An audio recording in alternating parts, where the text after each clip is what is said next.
get yourself ready with your RADs or RADA. We'll have a breakout room assigned for that, for you to get fully prepared. And then when we come back, just know that, let us know ahead of time that you want to jump in, right? So just let me know, Joseph. If not, I'll just start and then we'll just reground everybody when we jump on YouTube.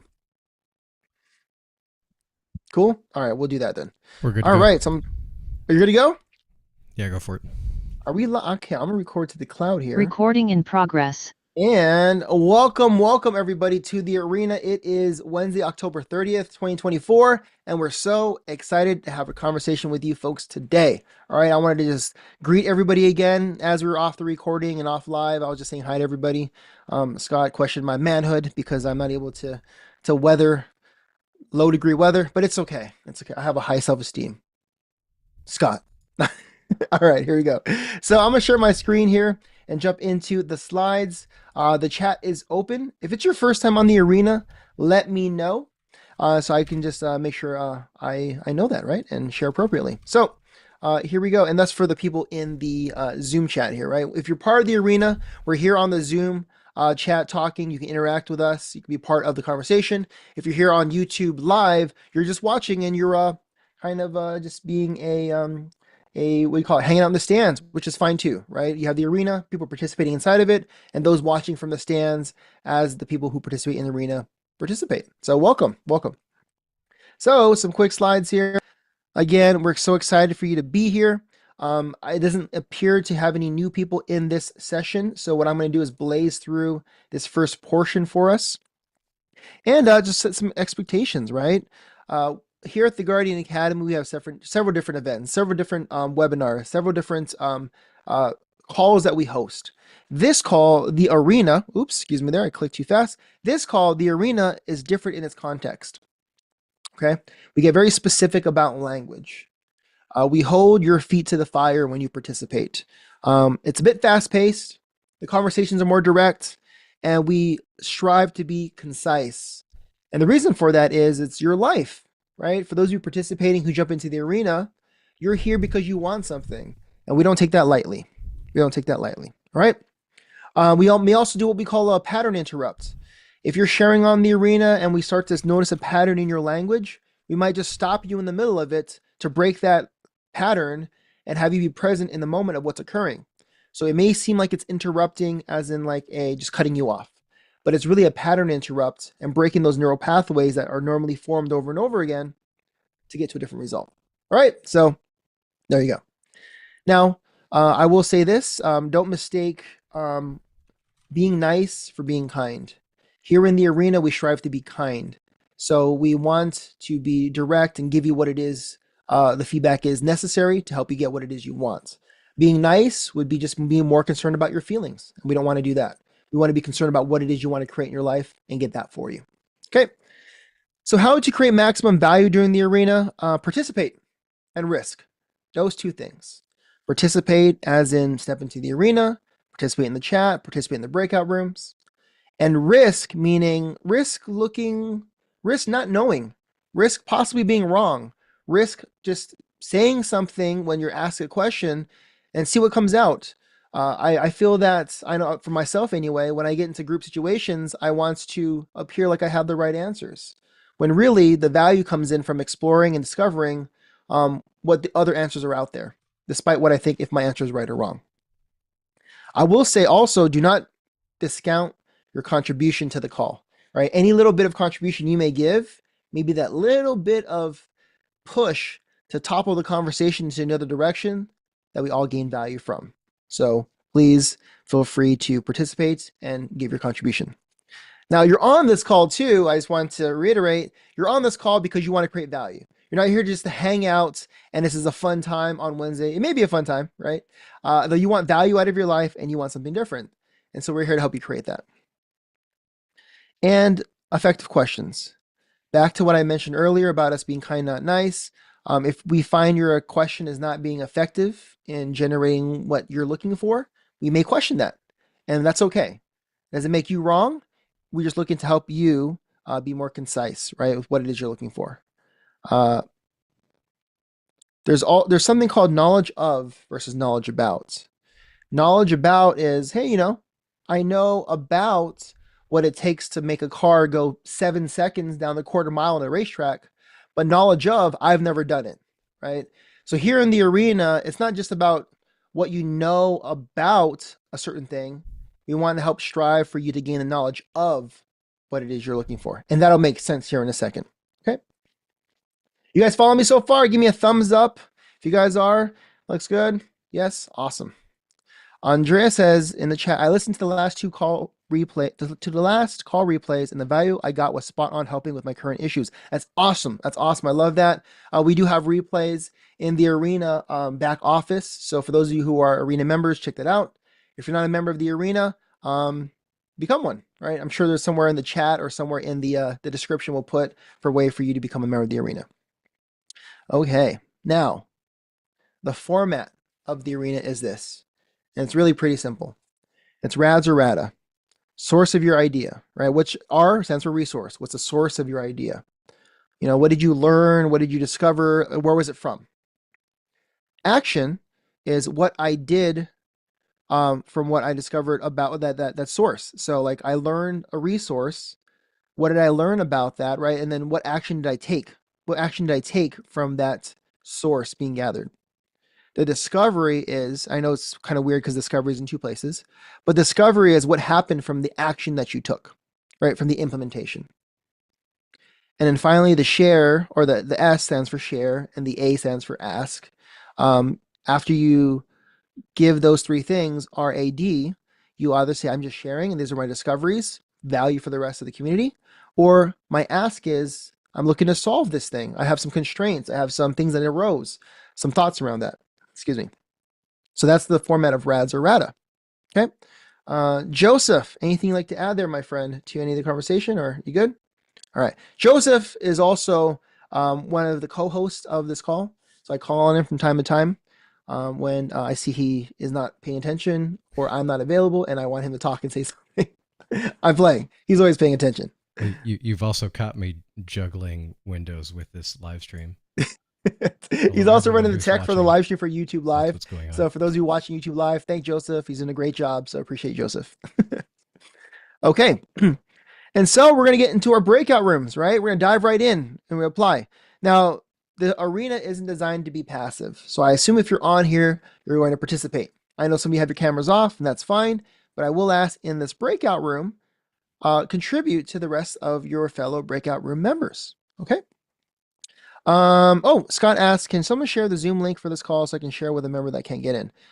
Yeah, Kev can definitely support with that, Kev. So I know you're around. Would you mind hooking Scott up so he can get somebody into the Zoom here? They may join us during the breakouts, Scott. So just be aware of that. Oh, Mary is awesome. All right, cool. So, yeah. All right, so what's going to happen during breakouts? Well, you're going to share 6-word updates, and then you're going to share a case in point. If you're not too familiar with those two things are, just chat with the people in your breakouts. They'll take care of you. Now, if you're looking to step into the arena today, I know a few of you are because we had the prep call. Bring your RADs or RADA to the breakout group and let them know what it is. They may give you feedback on if it's concise and if it makes sense. And if they say it doesn't, don't fight them, guys. Come on, right? Like they're giving you feedback to support you. Be open and work with them and collaborate. Now, group members, I'm going to ask you guys be kind, not nice. Okay, be kind, not nice.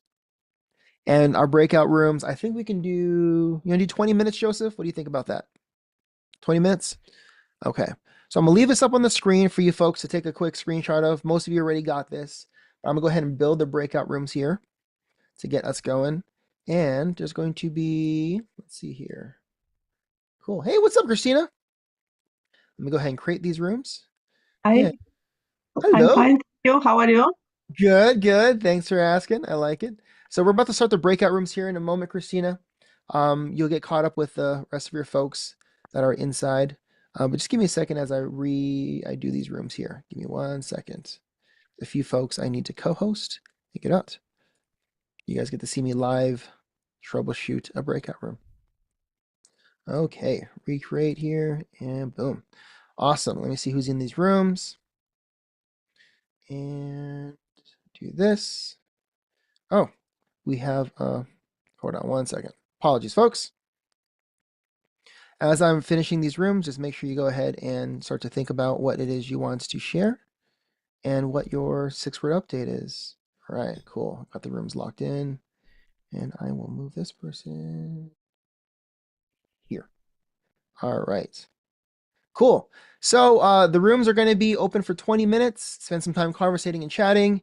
If there's some things you're discovering, feel free to share that too. And we'll see you guys here in 20 minutes, okay?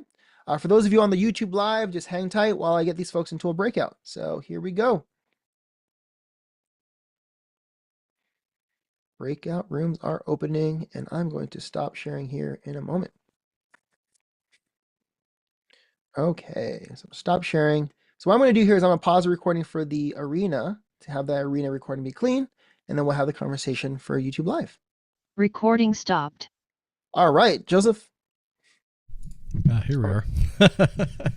So I'm going to pin us here as we have our conversation. So for those of you watching via YouTube Live, this is what we consider our little commercial break / our talk show. And I was like yesterday, I was like, hey, Joseph, we should really prepare for this and like come up with something to talk about. And I was like, nah, man, we're just going to do it on the fly. I'm going to see what's happening in the moment. I can tell you what I was writing about this morning, and I can ask your opinion on it. I love that. Yeah. Microstepping. It's one of the things because I write, of course, articles for the TGA publication. When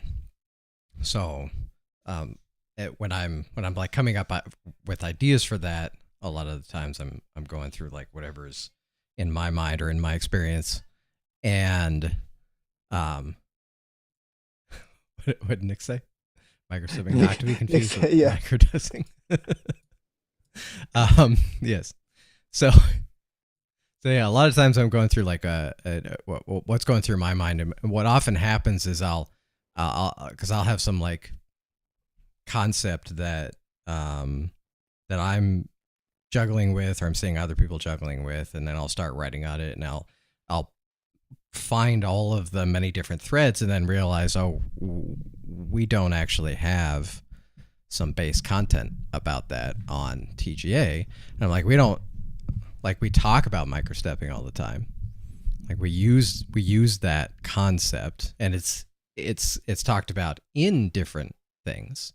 But I also see people sometimes maybe struggle with the concept. So I'm just kind of exploring that right now. I don't necessarily have conclusions, but just thinking through like what is a microstep? What's the value? What's the purpose? Why think that way? Right now I keep coming back to like most immediate constraint, and I'm like, well, it's kind of like you think about your most immediate constraint, then you think about the most immediate constraint, your most immediate constraint, and then you keep going down the immediate constraints until you come to the step that is like the least amount of risk that moves you forward and gives you useful information. That's kind of where I'm at right now. But I haven't like actively thought about this concept in this way before. So yeah. I'm curious if you have thoughts. Open-ended conversation. I don't have a specific question. Well, I'll tell you, there's and I love the concept of microstepping, and I can echo that it's a struggle to orient people toward, we're leapers. Like humans are very much leapers.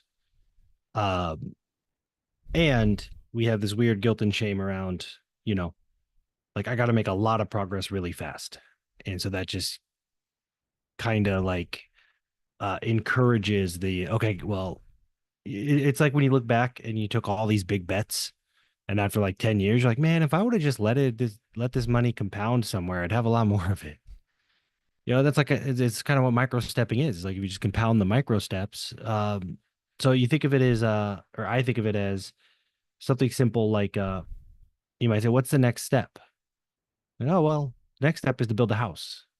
Like, all right, well, you ever built a house? It's like 75,000 steps, So, okay, build a house. What's the next step there? Well, we got to buy supplies. Like, what kind of supplies? How many? So, oh, well, I guess we got to like figure that out first. We need blueprints. And it's just like keep going to like, and our brain tends to go, yeah. So what's the next step? I'm going to build a funnel. It's like, that's a lot of steps. You ever built a funnel? It's like, you know, so that's kind of the frame, is like understanding that almost everything we do, especially if we've done it for a long time. I used to think that chess masters, like chess grandmasters, needed to process less moves because it looks like they do. It looks like they do less processing. And then when they research it, they just find out that they process significantly more. They just do it faster. And so when you get good at stuff, right, 10 steps starts to look like one. And you sometimes forget, like you tell somebody else, tell a 5-year-old how to do something, and you realize, like, how do you tie your shoes? You know, it's like, explain that to a 5-year-old. And it's like, wow, there's a lot of steps in this. And the better we can get at identifying each step, the better we can get at taking the step, gathering the data from the step, iterating, observing, et cetera, et cetera. So I think that's the hardest part for me. And when I'm thinking about micro stepping, it's just understanding that what I think is the smallest step almost certainly is not. I can take a smaller step than that. And that's the process. And I like the constraint analogy too. I appreciate that those thoughts on the guys, because like one of the things that I struggle with is thinking that when I take a micro step, that I am not allowed to step backwards. And I realize that sometimes the micro step that I make may not be the right step, so I can step backwards and take another micro step in a different direction. So that's some of my, I guess you will, hesitation is making the wrong step. So Well, if you imagine, and that's a great point, because we have this obsession with forward progress on a short, timeline. But if you imagine a maze, like, you have in a magazine or the back of a book, and you try to draw a straight line from start here to exiting the maze, you're gonna hit a wall. Yeah. So sometimes, quite often, it's not like, how do I straight line it to where I want to go? And chess is similar, where if you think about checkers or something, there's like everything moves forward. It's always about moving forward, right? But chess, you could move backwards to strengthen your position on the board. It gives you a higher probability of success later. And so it's just realizing that things that are nonlinear and have multiple dimensions, sometimes you take the step forward, tiny, tiny step, and it gives you data that says, ooh, go no further. Okay. And you might process that as a negative, right? Oh man, I took a step forward. Now I'm taking a step backwards. But we could also reframe it and say, well, it's a damn good thing you didn't take a leap then. That's a win. Like once you find out, maybe you take a small test to see if your parachute works, and you're like, oh, that doesn't work. Good thing I didn't jump off a cliff to test it. Like it's good. Okay. That's a good step backwards. And it's just kind of that micro stepping allows you to do that. And especially if you can reframe, in my opinion, but you take a couple steps forward and then you realize, oh, this is the wrong, and then guilt, shame, embarrassment, all these things creep in because you did the wrong thing. But you didn't have the data then. So then you did the right thing, and then you got more data and you learned it was the wrong thing. And I would argue it's a damn good thing you took those micro steps, because had you just leaped into it, it could have been catastrophic. So it's just shifting all of this movement to being a positive. Step forward, step back, step forward. As long as you're getting data, and every time data says, hey, step back, you went the wrong way. It's like, ooh, the smaller the step I took, the less time I wasted going the wrong way. Yep. That's kind of the game. I like that reframe, since I've been adopting this concept more and more, because I have had, like, in the last year, a few different things where I've like moved forward a little bit and tried something and then discovered that, well, that's not quite the right thing. And I've certainly had the realization for myself that, well, thank goodness I didn't like go all in on that. Like the relief of like I don't mind stepping back from that.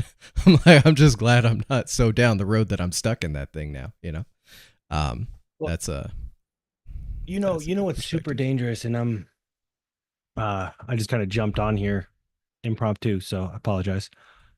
Uh, but it's the whole concept of burn the boats, right?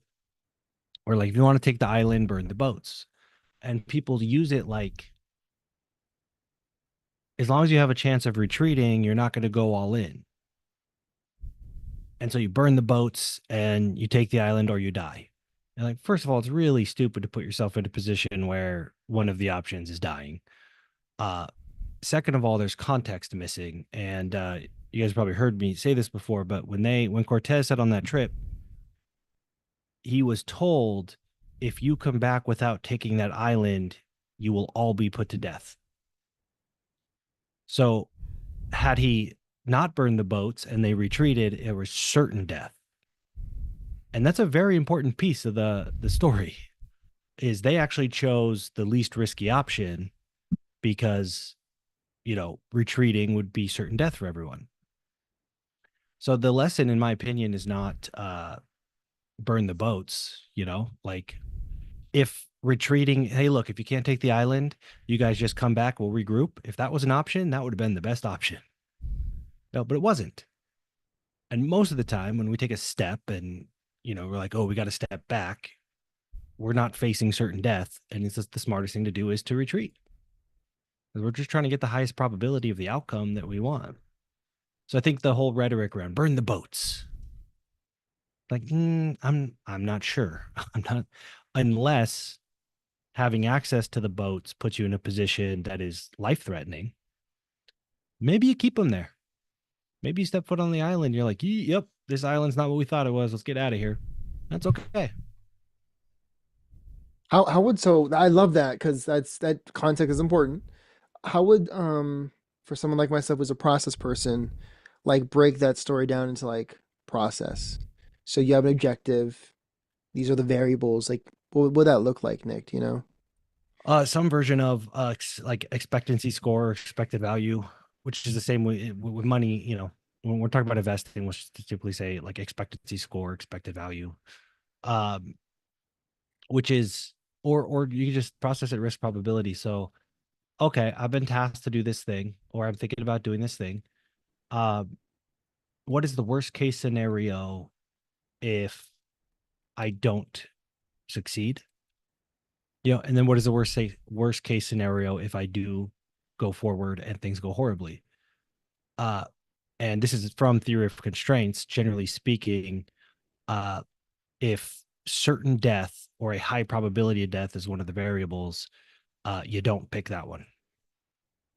Like that's rule. It's repeat exposure. So you're gonna every day of your life you're gonna have to make decisions. And if you make decisions where one of the options is you might die, like if you play Russian roulette every day, probabilities don't matter. You're just a ticking time bomb. So as soon in this, the way I would process it is, okay, if I go back, everybody dies. If I move forward, maybe someone lives. So the only option is to eliminate any possibility going back. Right. Now that would be that's straightforward because the one of the options is certain death. It's really easy to make a decision under those circumstances. But let's say it's not, and then it's expected value. So you'd say there's like a 20% chance this happens, a 40% chance this happens, and then you average that all out and you get like the most probable thing, even though that's not what's going to happen. That's, if you were to repeat this a gazillion times, this is what it would average out to, is basically what you're finding out. So here's the expected value of, 20% chance of this, 30, and you might have to guess a little bit. Maybe there's data to support it. So in this case, you would say, okay, look, there's like a 7% chance we all make it out alive if we try to take the island. There's a 0% chance we all make it out alive if we retreat. That's just going, okay. The likelihood is that this is better than that. Now there's some possibility we all died in either direction. Like the worst case scenario is the same in both. Everybody dies. So then we got to say, okay, what is the most probable scenario? And if we account for time and randomness, then we it's almost like a Monte Carlo simulation of sorts. We want to figure out how do we play out 1,000? How do we play out, like, you ever seen when they simulate sports? They're like, we simulated this game 1,000 times and here is the average. That's all we're doing. But because we can't run the simulations, we say, all right, I figure there's a 10% chance we all make it out alive. There's a 50% chance half of us die. And then you get an expected value, which would be if we were to do this a gazillion times, on average, this many people would survive. And obviously that number is higher than the 0 it would be if you retreat. So you just compare, that's expected value scores. You just compare. And what that does is that eliminates the upside, because we're blinded by upside. Where we're like, hey, look, there's like a 5% chance I become a gazillionaire, and there's a 95% chance I lose everything. Then over here, you're like, there's a 5% chance I lose everything and a 95% chance I become a millionaire. The expected value of the latter might be significantly higher, meaning if you did it over and over and over, you'd be better off. But the upside of the former blinds us. That's like the biggest. We want the best case scenario to be true so bad that our brains struggle with the probability component. So by doing expected value, we're kind of blinding ourselves to the huge payout influencing our decision. That's great. Yeah, we want to acknowledge if complete ruin is an option, and we want to try to shield ourselves from being too heavily influenced by the best case scenario. So I want to just kind of insert here. I know we only have a few more minutes left. Like, I have a family member who was on dialysis, and they were so like hopeful of like this quote unquote miracle cure to their problem that they stopped going to dialysis. They went to this witch doctor, if you will. And then they got really messed up because they stopped doing their dialysis. So I think that's a version of what you're saying. Like, they saw this high upside. I'm cured, yet you can die if you don't do your dialysis. Yep. Yeah. So the change is there's just a few things to consider. Is one, if complete ruin is an option, risk and probabilities kind of go out the window. Like, you're playing Russian roulette. You have like an 83.3% chance of winning. But if you lose, you can never, ever play again. And probabilities are basically outcomes over time. So if death is one of the, 5% chance of death, I wouldn't play that game unless I absolutely had to. If I have a 5% chance, if I'm betting on sports, and you give me a 5% chance of getting a 7,000x return, cool. I'll play that over and over and over and over. And eventually the math works out in my favor. But it's because I don't die that I can continue to play it.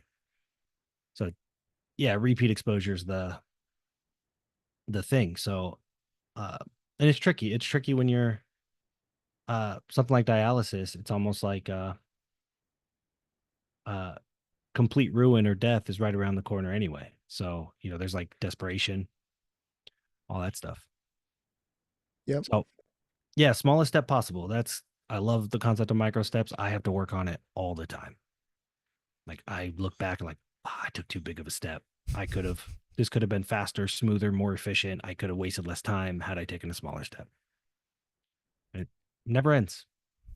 There's a repeating conversation, I think, that fits in with this as well to me, and that's the you're kind of getting into it a little bit ago at the beginning of this conversation, but I think the micro step is hard for a lot of people because we want to feel something happening. And I think oftentimes the micro step doesn't feel like anything. Well, on that, while we wait for people to come back another minute, if you are watching or listening live or replay, whatever, that's a great point. I think that's one of the most important things that's been said is we want to feel, and you don't. What we want is we want proof that something is happening, right? So how fast does an airplane travel? 300 miles an hour, 400 miles an hour? I don't even know. But if you fly from Seattle to Miami, which is the longest flight I could think of in the US, you do not want to feel like you're going 400 miles an hour, right? You don't want to feel like you're moving at all because it's terrifying. So how do you know it's working? Because 8 hours later, you're in Miami. And so because we don't know how to answer that question, how do I know it's working? Then we default to feel. And what you feel is almost always side effect. If you push till you feel it, like I use this example all the time, but caffeine is a adenosine blocker. So adenosine builds up, and as the adenosine builds up, your brain says, hey, I'm more tired now. Caffeine blocks the feeling of being tired, but you don't feel your adenosine being blocked. All right, what you feel is jittery, nervous energy. Well, all this stuff, it's all side effects. So just by nature of wanting to feel, you are taking more risk than is necessary to get the result that you want. So it's helpful to orient towards, instead of like, it's helpful to get a measurement where you can kind of look and say, how do I know it's working? And if you default back to, I just want to feel like I'm moving faster, you're taking necessary risk. I love 'Cause that. you're looking for proof. You're just looking for proof that it's working. What evidence is actually appropriate, right? Versus the feeling. Mhm. Yeah. What would I measure to tell me that it's working? Because how you feel, one, you feel side effects. Two, it's influenced by like how you slept last night. Are you hungry? Like, are you mad at your boyfriend or girlfriend? Like, all those things influence how you feel. So, I don't feel like I'm being productive. It might just because you're sad and, you don't know how to deal with it. So you're, so you start taking leaps because you just want to feel. You want to feel like I'm being productive. Dopamine addiction. Yeah. Do you mind if I bring him back in while we wrap this convo, or? Bring him back. All right, bringing him back. Just to add one more thing on there, because I think it's circling back to a conversation we had a while ago. But because I noticed that the more I become productive, like the more I'm able to like consistently write, the less I feel like I'm actually doing anything. And so I have to like guard myself against that to not inadvertently wreck myself, because I think I'm not doing enough when I'm more than doing enough. Well, think about this. We'll wrap up real quick. So you guys are coming in on a great conversation. Catch us replay if you have a chance. To that point, it's when something is interesting, novel, or exciting, right? Do you know why it's interesting, novel, or exciting? Because it hasn't been proven to be reliable yet. Once it is proven to work reliably, it's no longer interesting, innovative, exciting, or anything like that. And so that's kind of the, like we want to chase this feeling of being productive and getting something. That's why instead of doing the same thing that we know how to do that would make a lot of money, we always orient to like a new thing that makes less money, but it feels new. So yeah, it's tough because reliable things seem boring, right? You're always like, why not everything that works is boring? Why is that? It's boring because it works. Like the very first vehicle or the very first airplane was, we want our airplanes to be boring. And so just by virtue of like, right, wanting to feel something, you are seeking something unreliable. Like, why is all the good, all delicious food is bad for you and all? Well, because the second it was good for you, it would be boring. Because they're like, hey, chocolate cake, turns out it's good for you. 10 years down the road, it would be boring. So just realizing as you become more productive, you'll probably feel less productive. Love that. So I'm going to start the recording for the arena again. Recording in progress. And welcome back, everybody, from the breakouts. During during this portion, you guys came in at the tail end of it. we had a pretty cool conversation on micro dosing. Nope, that was wrong. Micro stepping. So it was Beautiful, pretty Randy. cool. Yeah.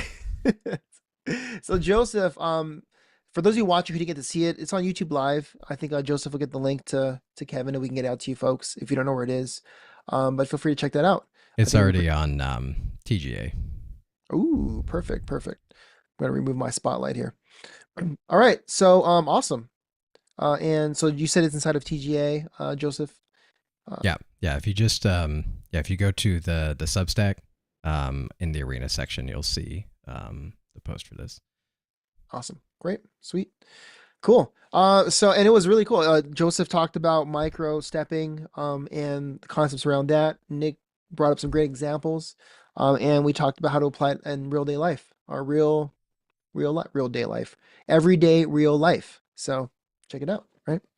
Okay, so switching back to the arena conversation, how was your breakout, folks? Let us know in the chat. Did you have some fun? Did you not have some fun?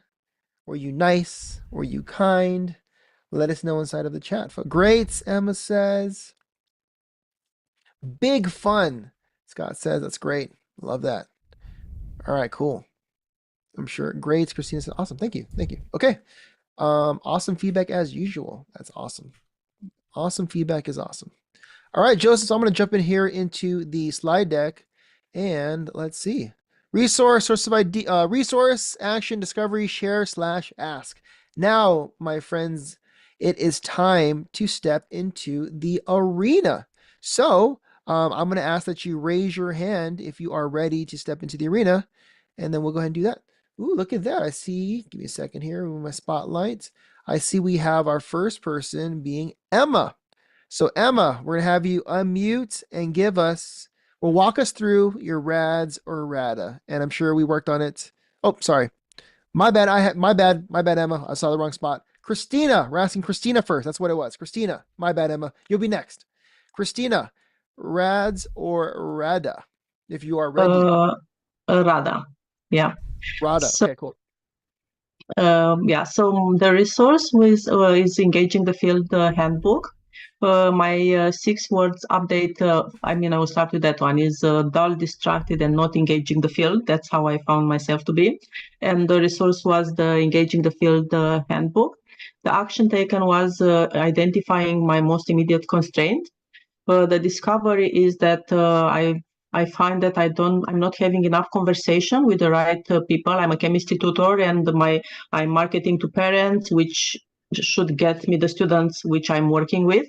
So I'm not having enough conversations with the right people to get the number of students I want for my business.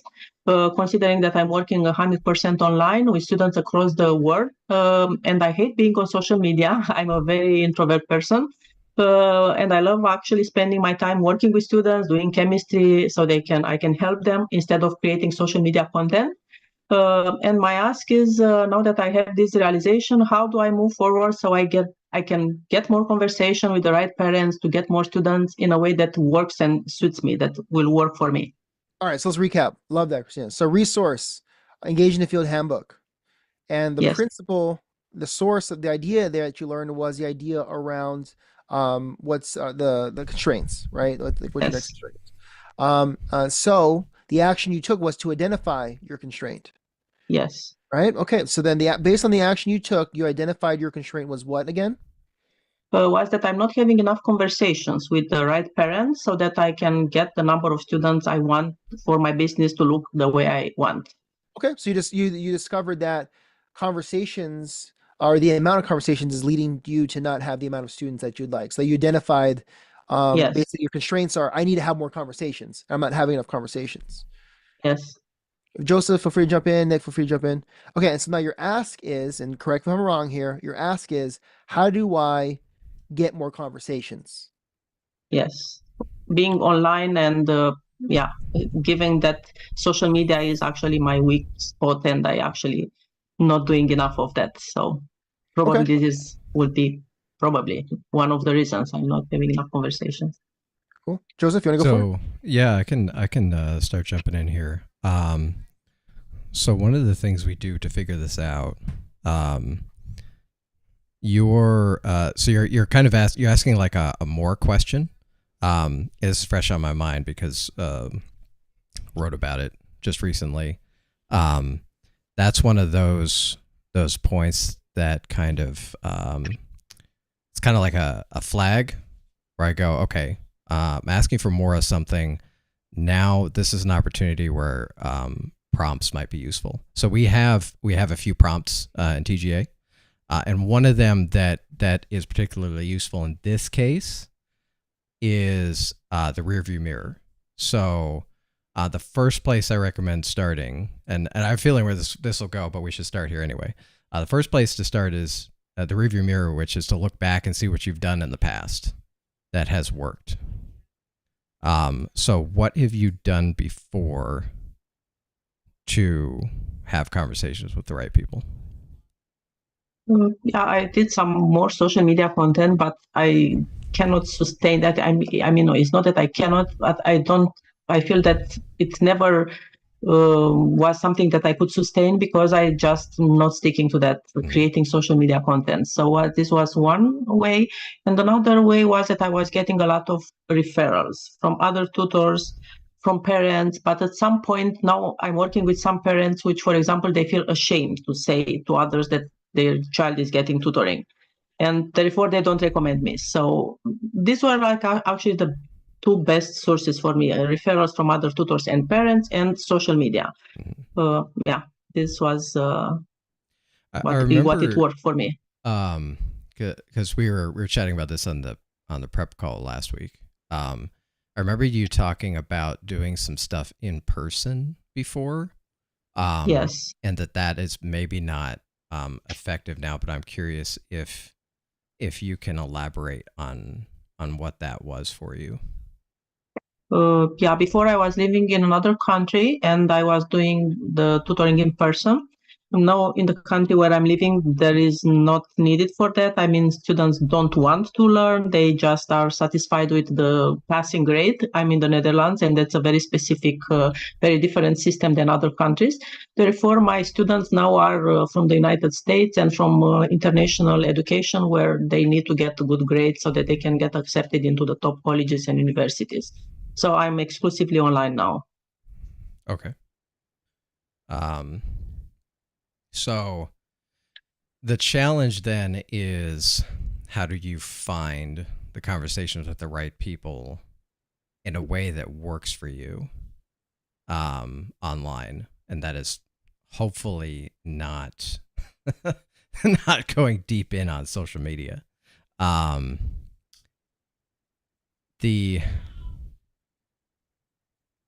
mean, as far as figuring out the next best step to take, my inclination would be to point you towards, and this does involve. Have you gotten into Laurel's stuff? Did we talk about that? Yes. I'm in Laurel's program, and I still find a lot of trouble to redo a lot of videos to optimize the flywheel, and all this thing is still looking, I don't know, I'm still not doing everything in there. Because I don't like being on video. I mean, it's not what I enjoy, to be honest. Gotcha. Are you getting any conversations from that work? Yes, when I post videos, I'm noticing that I'm getting conversations. You are? I'm getting some, not a lot, but I'm getting. So probably I should be better. I should message better. I should optimize those. Are those conversations leading to business? Yes, I'm getting students each and there, not a lot of them. Yeah. Because my ideal business looks like I'm doing like a group tutoring in small groups, so not one-on-one. So I need to get a little bit more students, like number-wise. I see. You don't have the volume that you have. Okay. Yes. So the way it looks to me, because I imagine, I think I'm starting to make some assumptions, so I'm going to try to unpack those. I'm imagining you're having two problems, actually. One is that you need the business, Like you need the business, you need the revenue. The other is you need to figure out a pathway that you can do that works for you. Yes. Right. And that may involve taking a pathway that doesn't quite work for you in the short term while you figure out something else in the long term. Because if you're not going to do video and you're not going to do social media, then like, for example, if you preferred to work in writing, which is like if you preferred to just write and not like make videos or like post on social media, then this is not necessarily a recommendation. I'm just like kind of pulling on ideas for different paths that you could test out. There are probably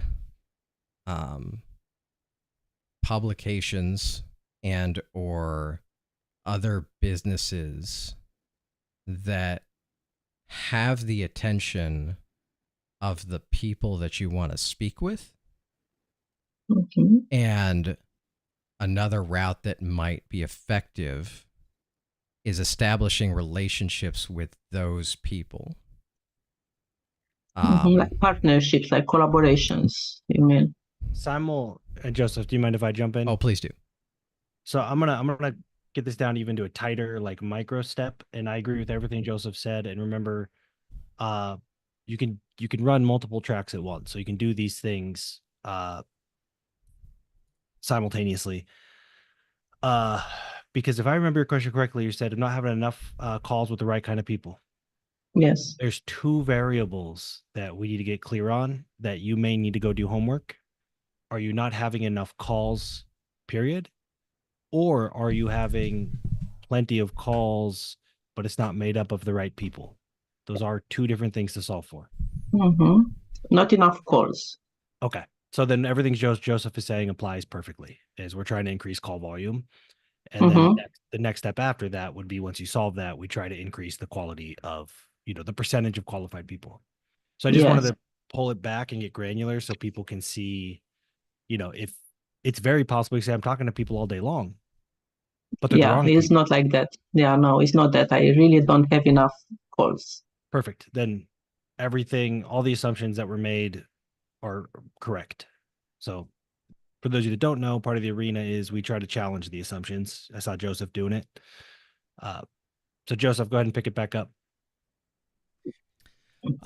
Sure. Where was I? Do you mind if I ask a few things, Joseph? Is that okay? Oh, please. Yeah. So a few things I think were huge that Joseph mentioned. One is alignment with partners. So let me step back. He talked about the concept of the rearview mirror, the principle of the rearview mirror. I was actually going to bring that up too, so that's perfect, Joseph. Is looking back at where you have past successes and leaning into that, because based on this action that you completed, this evidence produced itself. That's what he's saying. Now, I'm going to disconnect the fact that you may not like doing some of those things, right? We'll disconnect that fact for a reason, but the evidence shows that when you do this, this happened, right? Yes. So let's look at that. Looking at other places too, maybe that's where your highest level of percentage of results that you are aligned with occurred. What other activities did you do that may have garnered you some more, some other, conversations? I would look at that. Don't have to answer it now, but I would look at that, right? Because it's about the introspection, looking at the different places. Now, if you go through that whole process, you identify that the only place that you see with the highest level of probability of conversations was posting on social media, which you do not like, right? We agree upon that. There's several paths. One, you could split your races, meaning you could do two things. You can post a bit on social media while experimenting on the other side of different avenues, partnerships, this, that, and the other. And when that starts to eclipse the proven path, you can stop doing it. That's what's one possible instance, right? The other instance is that you can lean into what's been working and then delegate the parts of it that you don't like. So if there's parts of it you do not like, hey, I don't like whatever, posting the content. Maybe you create enough business and then you get to a point where someone else can post your content for you. I'm just giving examples here, right? Yes. Now, the other thing too is that, and until you get to that part, You just got to know that I'm doing this and I don't like this part, be present to that, but it leads me to this end, right? It leads me to this end. Because there's the part that we love, that we want to do, and this part that we don't like to do but gets us results. Yes, that's the exactly like that. Yeah, and there's another principle from a different person that I learned from. That's called linking. Linking to what it is, the action that I don't really want to do per se, but it gets me the result that I want. Link it until you get to a place where you can delegate it away. Because if there's success there, you know it works. Just delegate it away when you have more success. Right? So that's just one way to look at it too. I mean, to perfect a system to be able to then hand it out to someone to make it like a SOP, so that in the end, Yeah. Mhm. Because if you're getting success, I mean, and here's my premise: if you're getting success with posting on social media, and you're trying other things, that's not necessarily getting you the same success. Until you move down that path a bit more and test. Because we just talked about microstepping. That's why it's fresh in my mind, Joseph. Microstepping into that direction. If you find that as you make a small step, it keeps working, just keep stepping. But the moment you make a step and it's like, oh, this didn't work, take a step back. And then you'll start to discover which steps you're taking lead you to the path that creates the results that you want. Because eventually you're going to either hit a wall and say, this is not the way I want to go, or you're going to find your way to the path that is ideal. I mean, I will find what works and find a few things that, if I keep doing it, will bring me the result. Yes. So back to the arena, right? Implementation. What we will not be able to escape, Christina, is taking action. Yes. So we're not going to be able to, I'm not even in here. I'm talking to, we're not going to be able to escape the interaction, or sorry, the implementation. So I love that we're going to think about it and reflect on it, but you got to collect the data. You got to collect the Yes. evidence. So what I would say for the ask, and Joseph, feel free to jump in anytime to close the loop, is figure out some steps you can take in addition to taking the steps that were creating success for you.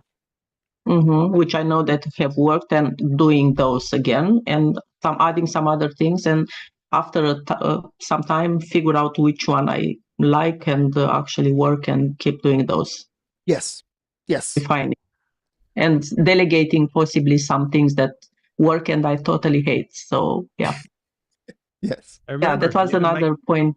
Yeah. You can microstep. It's good to talk about all this, but you can, maybe I'll delegate stuff. Maybe I won't. You don't have to decide right now. Mhm. Take a small step, get the data, and then when that is the thing, when that is the constraint, then it warrants a longer conversation. I just be very careful not to try to decide how things might look too far in advance. Yeah. I'll add one more thing onto that, just because I have certainly been in a position of doing my work a certain way and wishing I could do it a different way. Like as you're like having to be on social media, and that's working right now.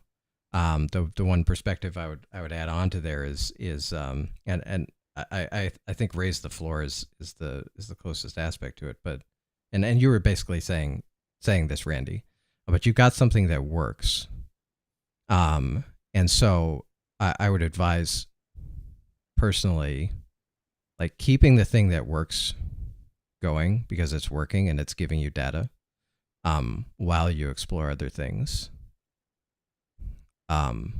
is very useful.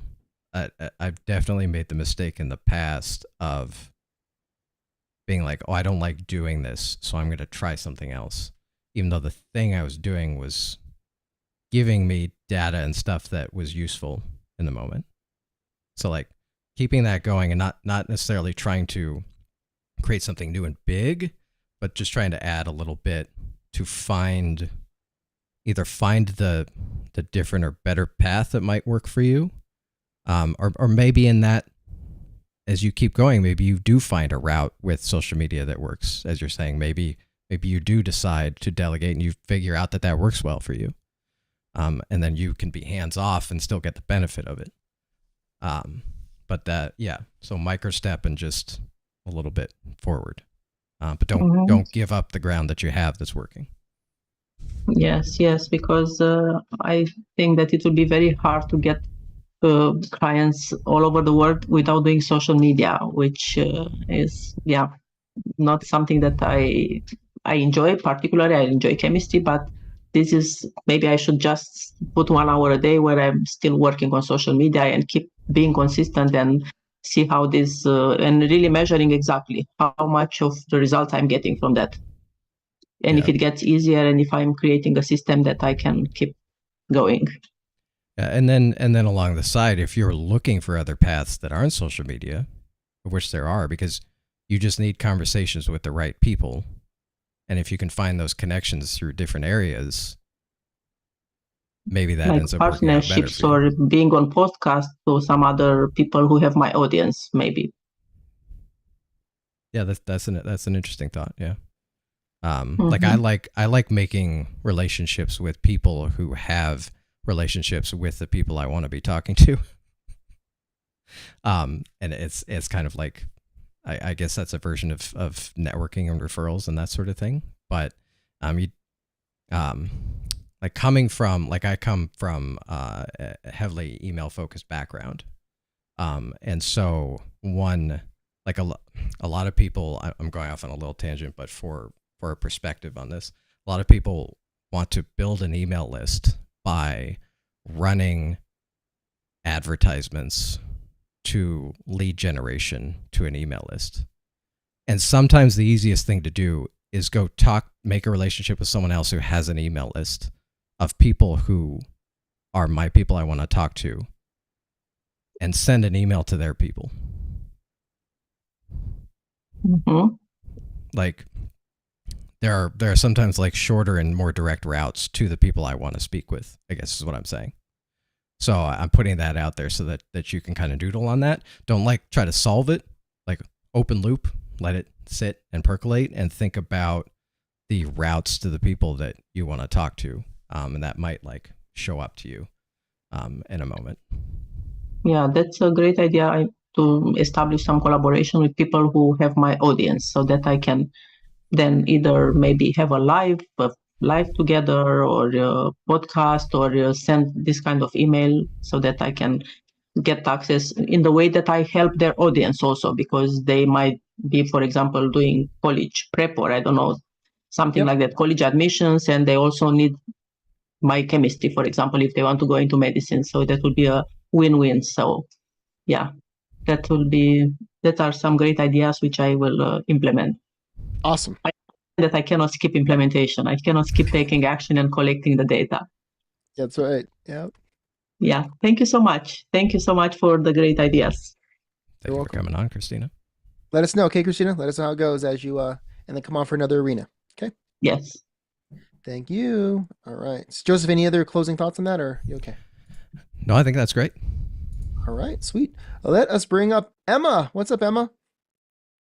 Raz or Rada? Hello. Let me go ahead and share my screen. And let's go one by one. What's your resource? The resource is system reliability.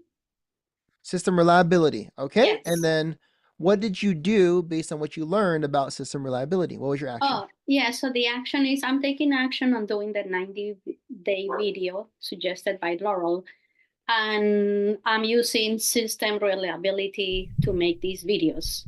Okay, so I have additional context because I was with you on the prep call. But for people who weren't there or watching this replay, you learn about system reliability and the different components of a system that make it reliable.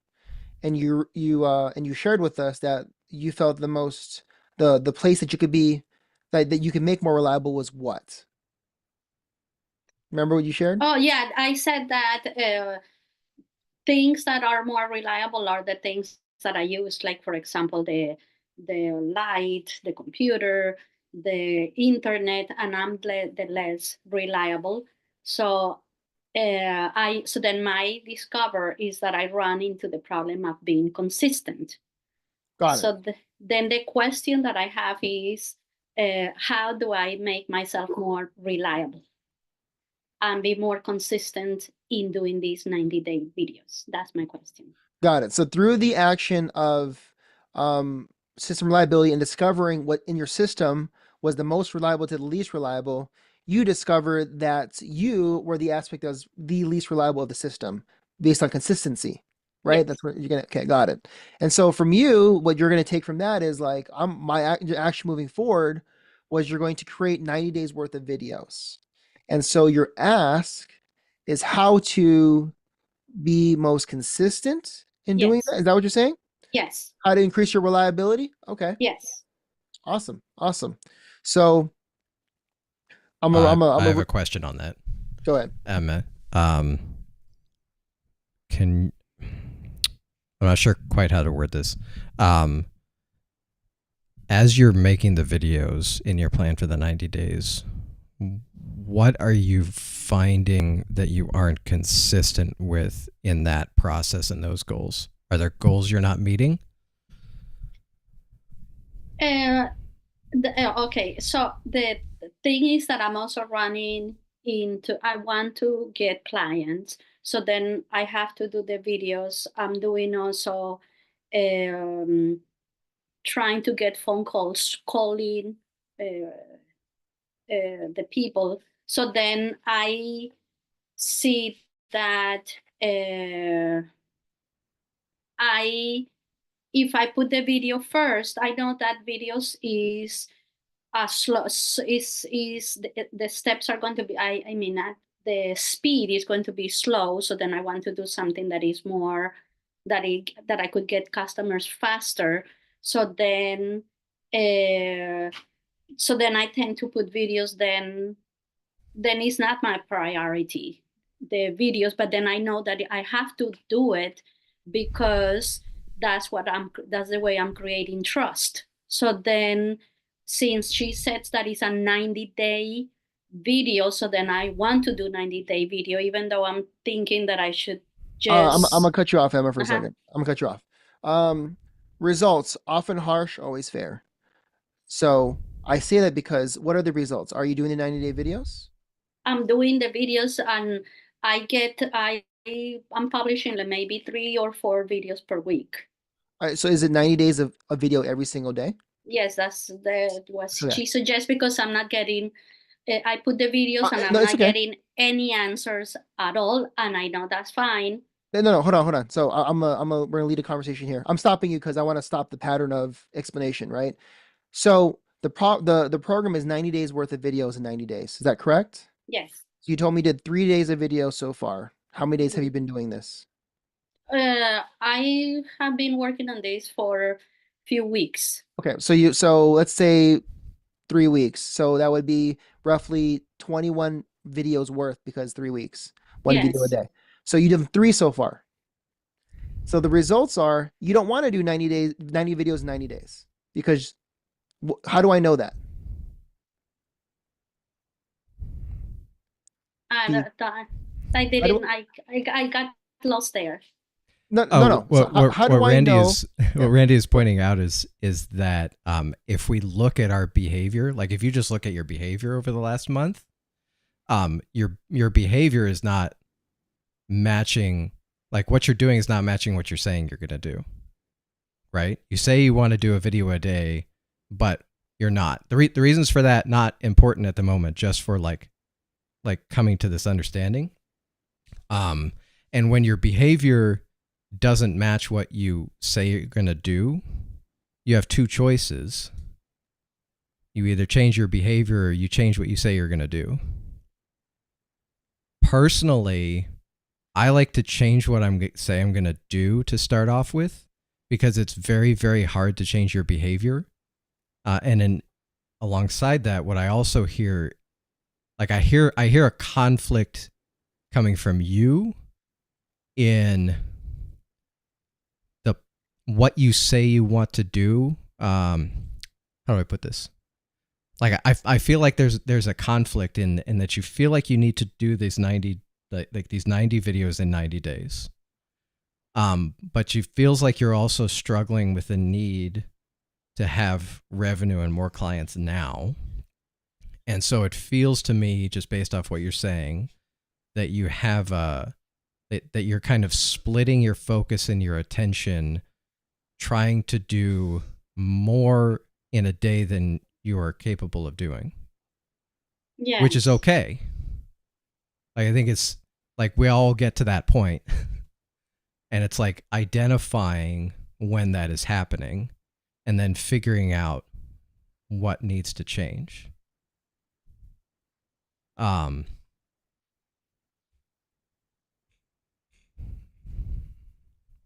to come to that conclusion. Personally, like the 90 videos in 90 days is a great project, but your history suggests that you're not meeting that. So why not do what you're doing? Here, let me do some quick napkin math. If I can find my calculator. This is not a napkin. This is a You can calculator. find your napkin. Yeah. Okay. Hang on. 90 videos in 90 days. But you're doing, let's say, 3 videos a week. You're doing 3 videos So, in 3 weeks. You said. yeah, it would be 90 videos in because in the 90 days you'd end up with 36 videos or a little more. So I mean, you're going to double that time. Like, you can do 90 videos in twice as long. It's just going to take you longer to get the data.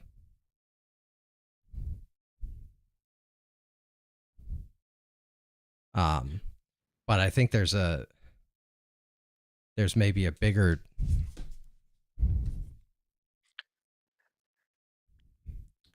what do I want to think here? I feel like there are 2 problems that are trying to be solved, and it's always difficult to solve 2 problems at once, because on the one hand you're trying to do this 90 videos project. On the other hand, you're trying to get more clients now, and it might be that the fastest way to get clients is Laurel's process. I don't know the answer to that question. Let me, if I may, Joseph. Yeah, please. So, from what I hear from your share is that you want to increase your reliability of yourself and your consistency, which is I love that. The thing is, what I would ask you for is why? Why would you do that? Not to answer this now, but just to think about that.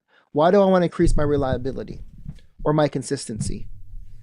If the answer is I want to increase my consistency because it leads to X outcome, right? This action, this task of being more consistent leads to this outcome. Great. Try it out. Try being more consistent or whatever in whatever area to see what the outcome becomes. But if you're looking to become more consistent, meaning if I posted 3 videos and or if the outcome I'm looking for is 90 videos, 90 days, and I'm attempting to be more reliable in that endeavor, and I'm not becoming more consistent and reliable because you're not, right, based on results, you're actually going against what you're going against what that you just learned. So what I would suggest, as Joseph mentioned, is what is it that you actually want to fix or do you want to address? The first thing I would say is, if it were me, this is just me here, I would acknowledge I'm not going to do 90 videos in 90 days because my behavior suggests I'm not going to do that, right? That doesn't mean don't do any videos, because if doing videos gets you more clients or conversations and gets you more work, then we know that avenue works there. Microstep. Joseph, this is great. You talk about microstepping. It just seems to come up all day today. Microstep into, if you're doing 1 a week, microstep into 2 a week, then 3 a week, then 4 as the weeks go on. So what you'll start to see is your behavior over time will shift to become more consistent, right? If you go from like, I do no videos a day to I'm going to do a video every single day. That's like saying I do no push-ups a day. I'm going to do 1,000 push-ups every single day. That's quite the leap. I'm just going to suggest that, right? Maybe Nick, maybe Joseph has something else different on that. That's a very large leap. I'm going to go from never running to running a mile a day. I mean, it starts to get difficult. Now, what I would shift then is discover, so what behavior of me being consistent generates what behavior that I exhibit displays the results that I want, because you're being consistent because you want something else. You're not being consistent just to be consistent, right, Emma? I know you're typing at the same time.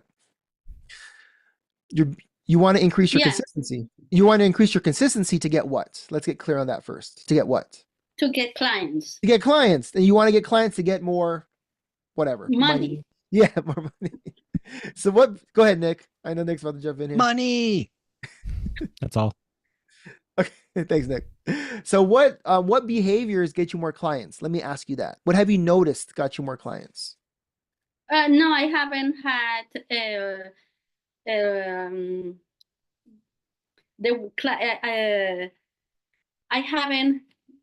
I don't have clients. Like I have a client, but it's a referral, but it's not the the work that I want to do. I want to sell these reviews, and I'm doing the videos on reviews. But I get it what you're saying, that I had, and I didn't understand then. Now I see it, that it's clear that I have to change my behavior. So instead of saying that I want 90 videos in 90 days, I should just, right now I'm doing, let's say, 3 videos per week. So then I should stay like that, keep working on the calls and the emails, and then and then add, let's say, one more video. So I could say 4 videos. Yeah. See what occurs from the current steps. Go ahead, Nick. No, I mean, you nailed it. And this is the bumpers process, and that's the chat. That's the conversation happening in the chat. It's like I would like, maybe you believe you'll get the best results doing 7 videos a week, 1 video a day. Okay. But if you look back and you've consistently done 2.5 a week over time, then the logical target is, can I do 3? And then can I do it 1 week, 2 weeks, 3 weeks in a row? And if yes, now there is evidence that maybe I could do 4. And maybe you do 4 the next week, and then you slip back to 3, and then you do 4 again, and then you slip back to 3. The brain always says, okay, so now I should try 5. But no, because you haven't done 4 yet. So that's how we stair step the behavior, is exactly what they were talking about. Is if the evidence says I can consistently do 3, make that the goal. Make that the goal so that you're aligned with your disposition. Let's say you consistently do 3, and then you try to move to 4, and then you get week 1 you do 4. Cool. Week 2 you do 3. And there's no guilt, there's no shame, there's no punishment, there's none of that. We say, I meant to do 4, I only did 3. Why? Because that is the constraint. So you see how you can kind of, like, it's not as direct as people want it to be. Why don't I have clients? What's the constraint? Well, what's the plan? 4 videos a week. Okay, how many are you doing? Sometimes 4, sometimes 3. Okay, on the weeks you don't do 4, why not? All right, so now we're addressing the constraint to us behaving the way that we expected to behave.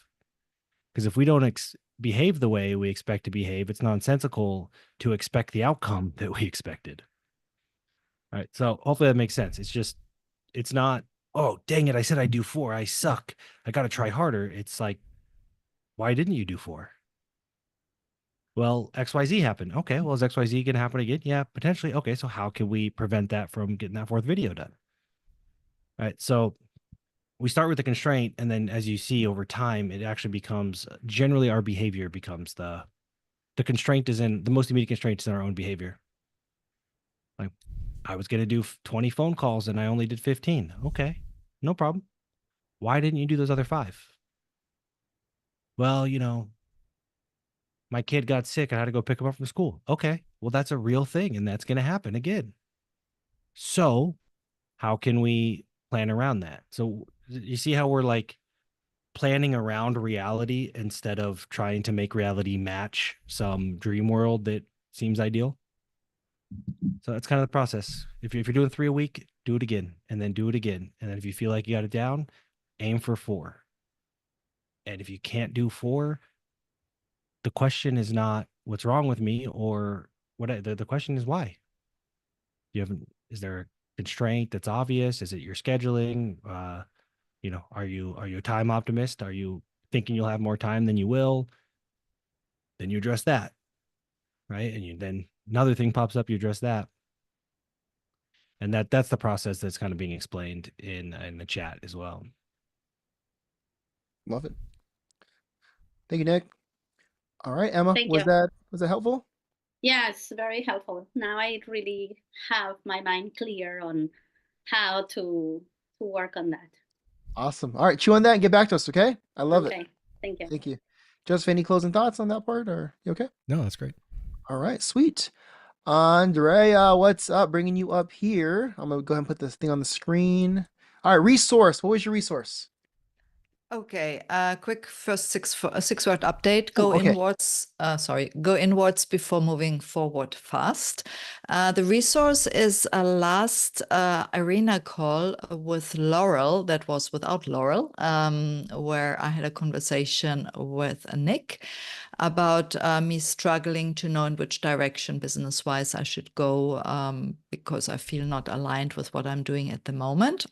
And he told me basically to find out who I can help most, and how I can help them most, and combine that with my personality. So what I did is, the action I did is that I made a list of the various ways I either have been, or I'm currently, or I could in the future help people most.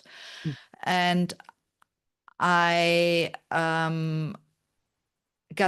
so the discovery I had there is that I got stuck, or rather, I don't know how to say it, but I did a whole, like a table and all that with the various things I could be doing, and some things, as I said, I have been doing and some not. And I feel like I can help, and it's not about niche, right? It's about the things I could do for other people.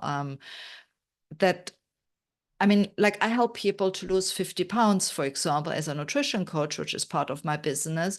And as a business coach, helping other coaches, I help them make 6 figures. Now, both is I can help them most. Obviously, it's completely different things. Plus, there are a lot of ideas I have in my mind about things I haven't done yet. And I would maybe like to do in future, because maybe it's a little bit more with my personality that I feel aligned and so on. But this is, I don't know what defines the most. Okay. So let me ask a few questions, if you will, Andrea. yeah. So I'm gonna back up here so I can get reorientated. Resource was during the the Laurel arena call with Nick. The source, what you learned, what, like, that you don't like. Correct if I'm wrong. You're not happy with what you're doing. You don't like what you're doing. Is that correct? Yeah, I feel misaligned in my business, and as a Misaligned. result, I'm stuck, right? Okay. Not making enough money and not moving forward.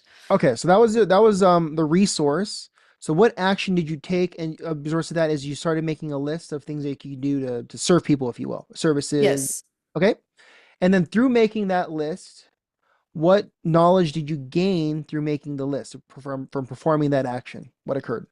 So the knowledge I gained is that I can potentially help or I can help people achieve more with a lot of things. Got it. So you have a lot of avenues, right? Yes. Okay. So I cannot identify really what defines most or more or whatever, or how I can help them best. So I'm kind of stuck and not knowing how I can do that. So my ask here is, I'm going to go on a silent retreat tomorrow for 3 days. I just shared that earlier. And I want to use that time, obviously, to get clarity, because my head is all over the place. And I have, at the moment, I'm trying to make my current business work, instead of maybe going in a new direction as well. But kind of everything feels stuck. So my ask is, how can I use my silent retreat or other tools, because it's not necessarily solved during this, to identify who I can help most, so I know what I can do business-wise. So who you can help most? I mean, like an avatar, like a customer profile. Yeah. So for just for context, when we look at structuring marketing stuff, and this was covered in a previous in the Laurel Corner Live, uh we start with who can you help the most? Like that's that there's a couple different ways to look at building a business, obviously. But my favorite is say, who can you help the most? And if you say, if you put this kind of person in front of me, I will blow their minds in a short amount of time because whatever reason, because they're in this industry, because they have this personality, because they have kids, because they're single, because whatever reason, it's like, this is the person that if you put them right in front of me, I can help them more than I can help anyone else. And what that does is that gets us out of well, I can help everyone. Like, sure, but there's certain people that are more impacted by what you do than others. So that's what we want to identify. And frankly, this is, in my opinion, one of the most important ways to, or one of the most important times to engage the field. Like, we do recapture, reallocate. I think most of you have been through it. And if I do recapture, reallocate 500 times, I'm going to find really quick, the longer they've been in business and the more revenue that they generate, the bigger impact is created by recapture, reallocate. All right, but I only know that for certain because I did the work and I have the data. So the other thing I would think about if you have silent time is let me turn my camera on. I know it can't see it, but it's fine. The other thing is, one of the most dangerous places to be is trying to make something work. Like you just, I hate to say this, I know it's really sensitive, but like even marriages, like we're trying to make this work. It's like, for what? Like, if just new broom sweeps clean, like wipe it all away and reason from the ground up. And if you, knowing what you know now, being who you are now, would not choose to do this, then as long as you're doing it, you're violating your economic personal principles, right? So you're trying to make something work so that you continue to violate your own economic personal principles. So this is where we put on our dollar glasses, which is you guys should all have the Engaging the Field handbook, dollar glasses. Given what I know today, would I opt into this exact same situation? If no, what would need to be true for me to say yes? That's what I would do. And if you can't make it true, then don't try to make it work. It's like, how many, again, using marriage as an example, how many marriages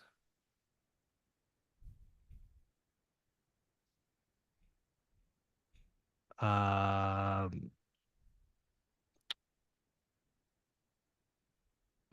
my screen changed. That was weird. But how many marriages like, hey, we have to make this work because we decided a long time ago this was a good idea, so now we feel like we have to make it work, and then made everybody's lives miserable for the next 5 years. It's like, so I just pick it up. I'm just sharing that because I picked up on the language where he said, I'm trying to make my current thing work. That's what I would think about with my free time, is why. And I don't want it the way given what I know today, I wouldn't choose this again, but what would need to be true for me to choose it? And if you can list that, well, this would need to be true, this would need to be true, and this would need to be true. Well, now we have 3 things to focus on. Like, that's your 90-day plan, is make those things true. And then if you can't make them true, you might, it doesn't make sense to me anyway to try to make something work. It's very similar for anybody else. It's like, anytime you catch yourself trying to, like, maybe you have an employee and they're not really good fit, but you're trying to keep them, like, if they're not a good fit for you, you're not a good fit for them. And so you're both trying really hard to stay in a bad situation. It's just recognizing or having the tools to process that. So I would put on the dollar glasses. I would ask, would I opt into this? If not, what would need to be true? It may be immediately apparent that those things cannot be true. And then it's like, okay, then now we have to figure out a way to tactfully, appropriately, responsibly get out of the situation while honoring our obligations and our cash flow needs and all that stuff. And then you can certainly think deeply about who could I help the most. Look in the rearview mirror. I'm sure there are conversations you've had in business or outside of the business context where you had a massively profound impact on someone. So if nothing else, we have evidence that you can have a massive impact on that kind of person. Does that make sense? Mm-hmm. Very much so. Yeah, thank you. That's really good. The rear view mirror. Sorry, I'm tired. I can't talk anymore. Points towards nutrition coaching, and I kind of don't feel very much aligned because I'm in emotional eating, solving emotional eating people's problems. Can you just give me one spin there, and then I'm done? Because Joseph, it's you want to really go for it? good. Or you want to know? Joseph, you want to go for it? Or you want me to go for it? Oh, I do have some thoughts. To that particular question, one thing I would say is you're looking at, you said nutritional coaching? Yeah. Personally, like, so you have people who've helped in the past. You feel like it's not quite the right people. I've been in a similar situation.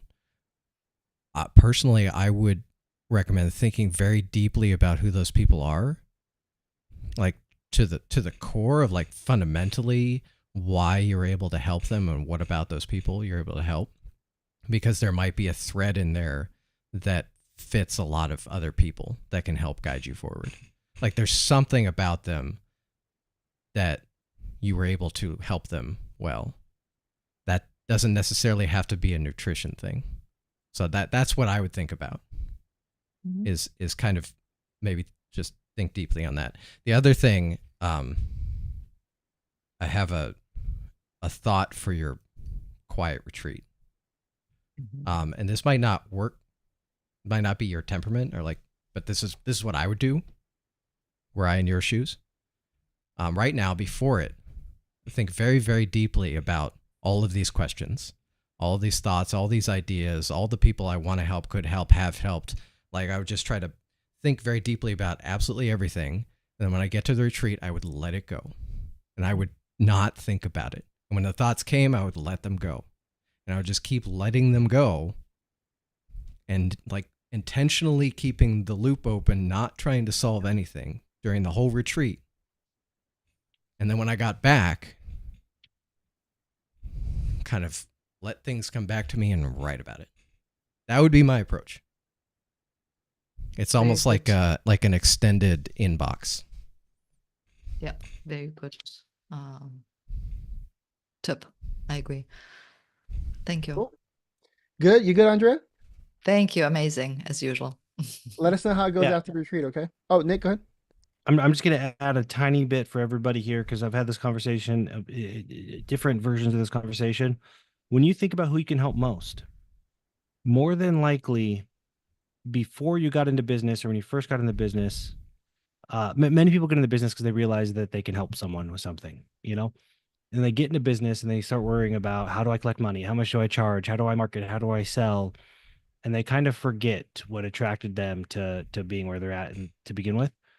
So don't limit it to, like, clients. If I say, what person could you help the most? I'm not saying which clients. I'm just saying, think about every interaction you've ever had. Who have you had the most profound or significant impact on? Could be friends, family, doesn't matter. So just don't get super myopic and think, because we're talking about business, that you have to think clients. Many times we get further away from our ideal demographic because we start deploying marketing tactics and stuff. It's like your ideal demographic might hang out at the farmer's market and you're over here trying to build a webinar. It's like we just get disconnected when we try to build things for business, and we forget where we fit in the world and how we contribute to the world. So all that makes sense. Just think, don't limit yourself to which clients have I helped the most, but in my time on this planet, what interactions have I participated in where the other party got an outsized benefit? Yeah. Thank you. Awesome. Thanks, Andreas. Appreciate you. All right. I know we're at the top of the, we're at the bottom top. Well, I know we're at 1 o'clock. All right. And so here's the thing. Brandon's been raising his hand. Are you guys okay with us going maybe 10 minutes over? Is that okay? Brandon, you good with that, Brandon? 10 minutes. Okay. So we're going to go ahead and have you share your RADs or RADA, and then we'll see if we can get you what you need within the next 10, maybe 15 minutes. So what's your resource, Brandon? Yeah, sure. So the resource was raise the floor or and/or reduce risk slash maximize upside. The action to do this was that I took was to do paper trading. I'm trying to learn to trade. So paper trade, don't risk any money, and develop the skill risk-free. Discovery was that during this, a lot of negative emotions as I kind of feel like I suck at this, and loss of, I guess, hope or thoughts of quitting, stuff like that. And also some coping behaviors that I noticed because of that. And my share slash ask is, how do I deal with these negative emotions as I get into this really difficult skill, which with a high failure rate? Okay, so I appreciate that. And so I'm just gonna recap. The resource was raising the floor, or Mhm. just reducing risk, if you will.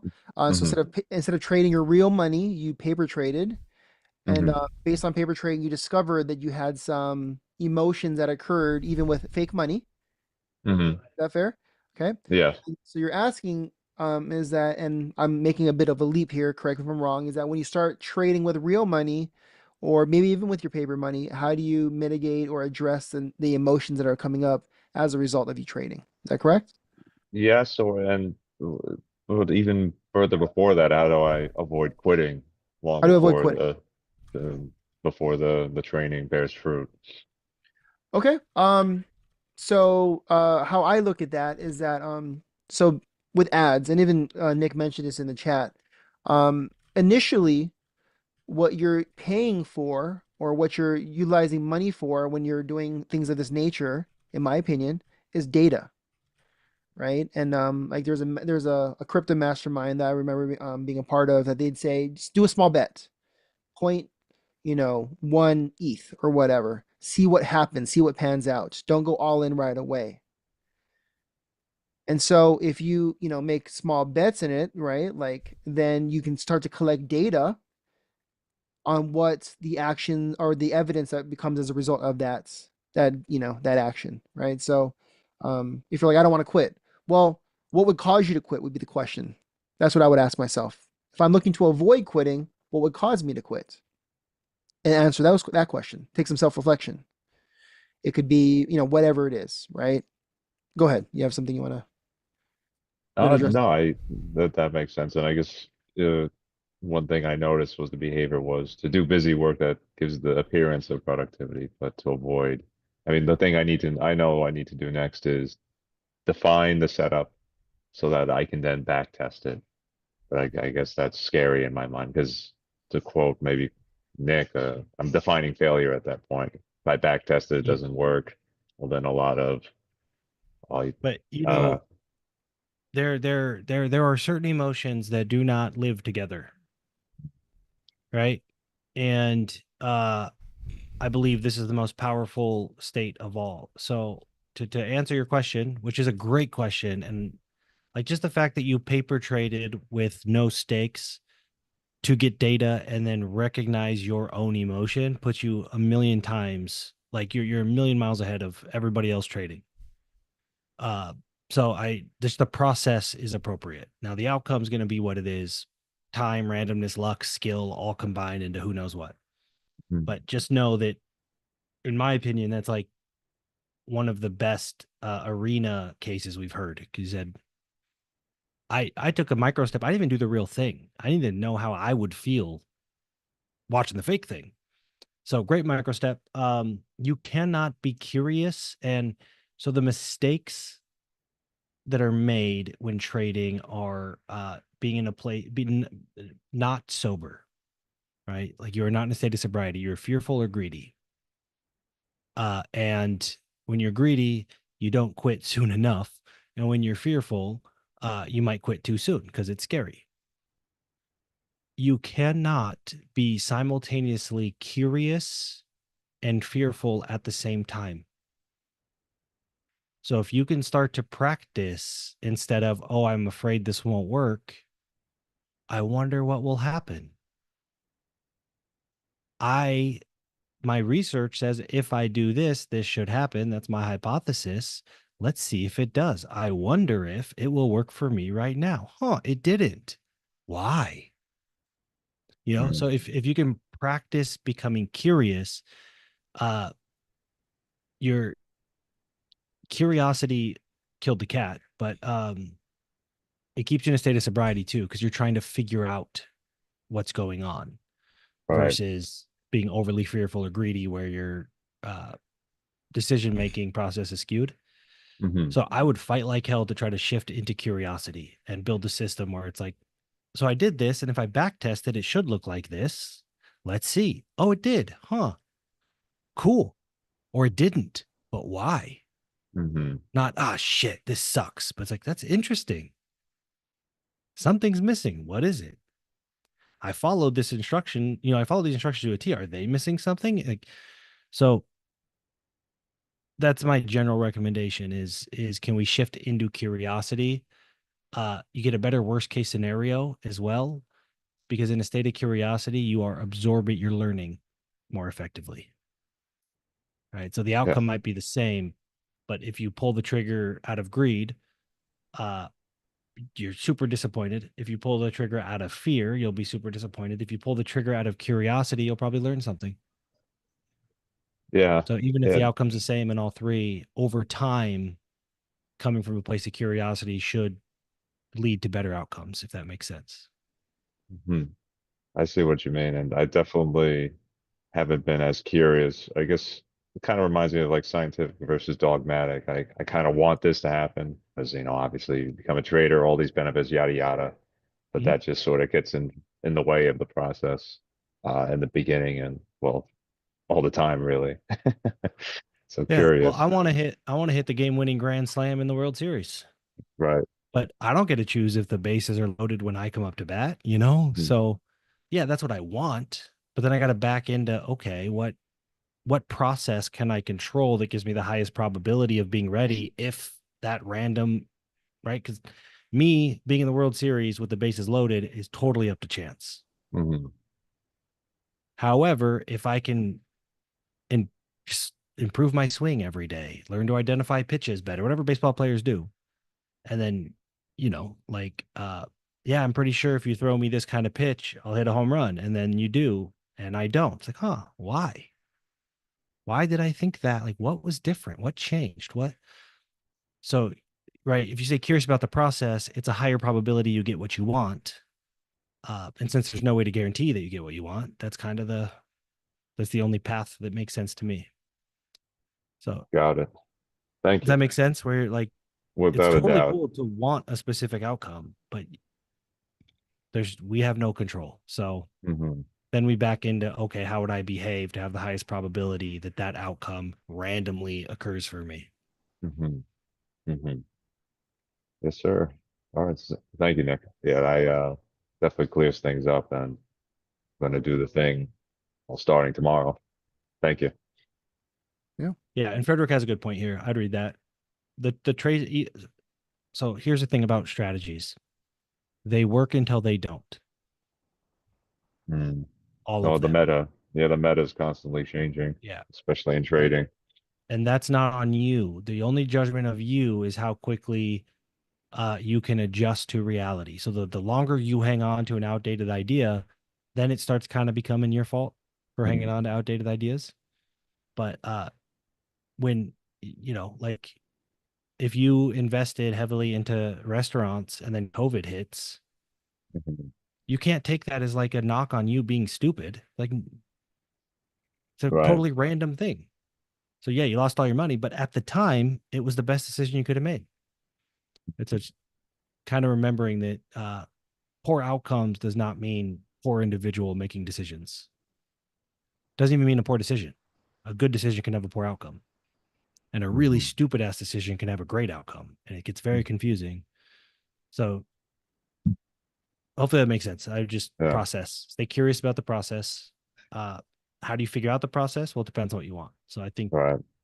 really wanting something is fine. I would just not, I wouldn't be dogmatic about how you're going Right. to get it, all that stuff.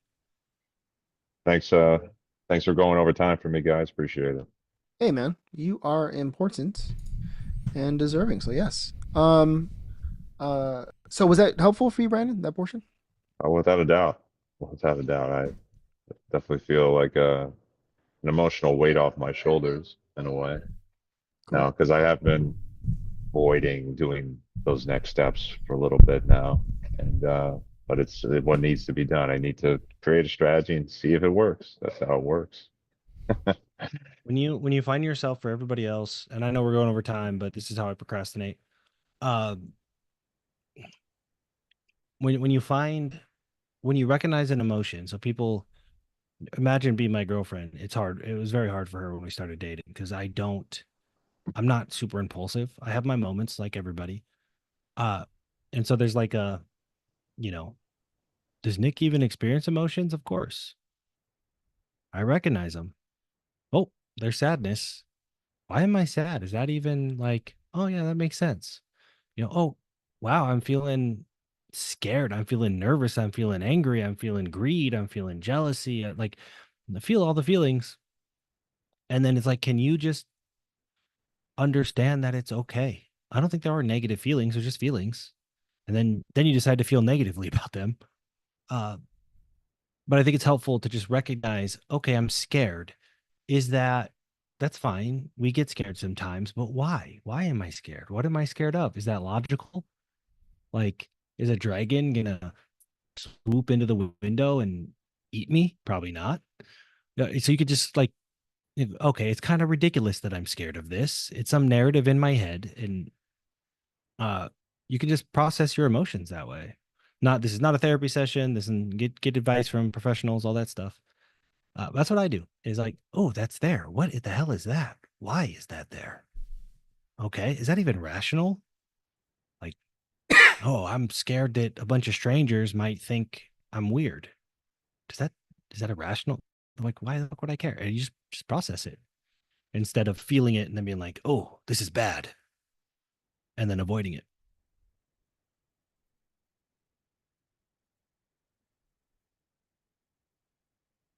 Cool. Well, thanks, Nick. Joseph, you have something to add? I think you had muted for a second there. Oh yeah, I've just got one thing to say. For all of you in the arena, if you would like to be as prepared for the call today as Brandon and the rest who showed up, that's what the arena prep call is for. The week before the arena, come join us. Come join us and get ready. Yeah, it worked for me. Yeah, you did a great job, Brandon. Great job, man. Yeah, everybody who presented, great You job. too, Christina, Emma, Andrea. Thank you all. Yeah. I will say this, you can only control your intention, and attention, not the outcome. And so like Nick's saying, that's all attributed to the intention you put to what you want to create, and the attention, meaning what you pay attention to, your actions, what your behavior you're exhibiting, what the conditions are, and that sort of thing. The outcome in and of itself, like Nick said, you don't really control. So as long as you keep that in mind, Brandon, you can keep as much as possible, blame, shame, and guilt out of it, right? It's just that happened. What's next? But all right, thanks, Brandon. With that said, ladies and gentlemen, I'm gonna go ahead and remove spotlight. Joseph, any closing conversations or comments before we shut down this arena? That's all I got. All right. Well, thank you again for the folks who presented. Give them a round of applause for that. Thank them for being of service, stepping into the arena so that we can crowdsource that wisdom and that experience. Let me go ahead and share my screen for the last remaining things here. The arena for next month is right around Thanksgiving. I think we're going to still have it on the Wednesday, right? Still more than likely to be 11:30 a.m. Pacific to 1 o'clock p.m. Pacific as well. Gray Wolf Summit. That's what GWS stands for. November 22nd to 24th. Folks, I plan on being there. Joseph plans on being there. Nick plans on being there. Mary plans on being there. All the cool kids plan on being there. Scott, are you a cool kid? Are you coming, Scott? Wow. We'll see. But go ahead and RSVP inside of the calendar when you have a chance, and we'd love to see you there, folks. And with that said, who's going to be next, right? Come to the arena prep call, like Joseph mentioned, so you can get prepped and work out your ideas there with us live. We'll be happy to support you.